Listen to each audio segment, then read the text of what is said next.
Tina Turner is known as the Queen of Rock and Roll, and for good reason. Her career spanned an amazing total of 52 years, and she proved that while she was a star alongside her ex-husband Ike Turner, she was even more capable as a solo act. This R&B and rock and roll singer first launched her career in 1957, but ended up pausing after disbanding from Ike Turner, who she divorced. The world was stunned when she came back as a solo act in the 80s, making the most amazing career comeback of any singer in history. The first album she released after her comeback, Private Dancer, reached multi-platinum certification. She's sold over 100 million records, making her among the top-selling recording artists in history. She's won 12 Grammy Awards, including a Grammy Lifetime Achievement Award. She was also the first black singer as well as the first woman to grace the cover of Rolling Stone, who listed her as one of the 100 greatest artists of all time. Sadly, despite this fame and talent, Tina Turner's life was filled with tragedy. While her musical and romantic partnership with Ike Turner launched her into stardom, it came with a great price. Ike Turner was horribly abusive, and it's taken a toll on Tina ever since. In today's video, we're going to clear up what's fact and what's fiction by unveiling all the lies you probably believed about Tina Turner.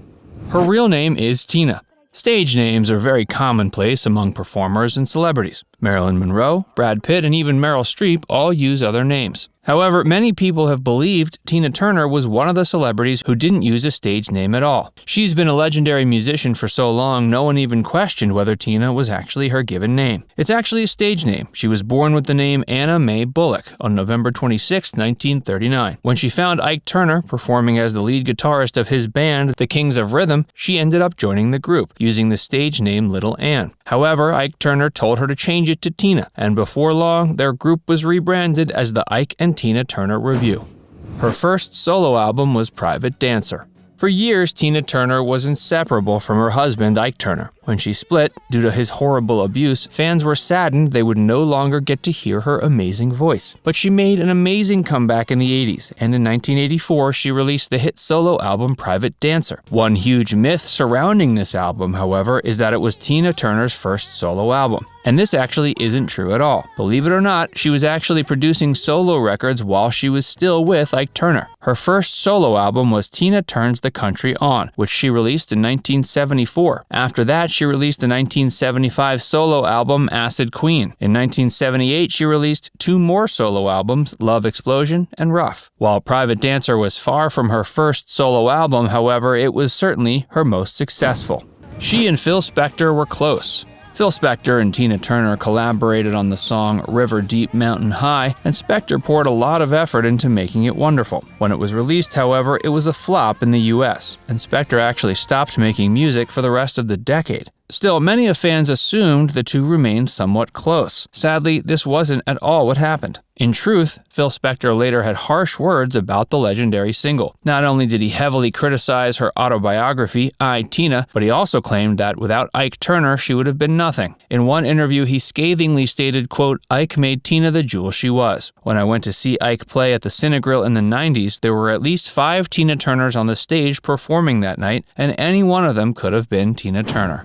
Ike Turner was Tina Turner's first relationship. Seeing as Tina met Ike when she was 16, many assume he was her first true love. But before dating Ike, Tina actually dated his fellow band member in the Kings of Rhythm, a saxophone player named Raymond Hill. The two dated for some time. Then Tina found out she was pregnant with her firstborn. Sadly, before she even gave birth, Raymond Hill left both the band and his lover, and Tina had to care for their son, Craig, by herself. Hey, if you're enjoying this video so far, be sure to give it a like and subscribe to Facts First for more, and stick around for more of Tina Turner's troubles.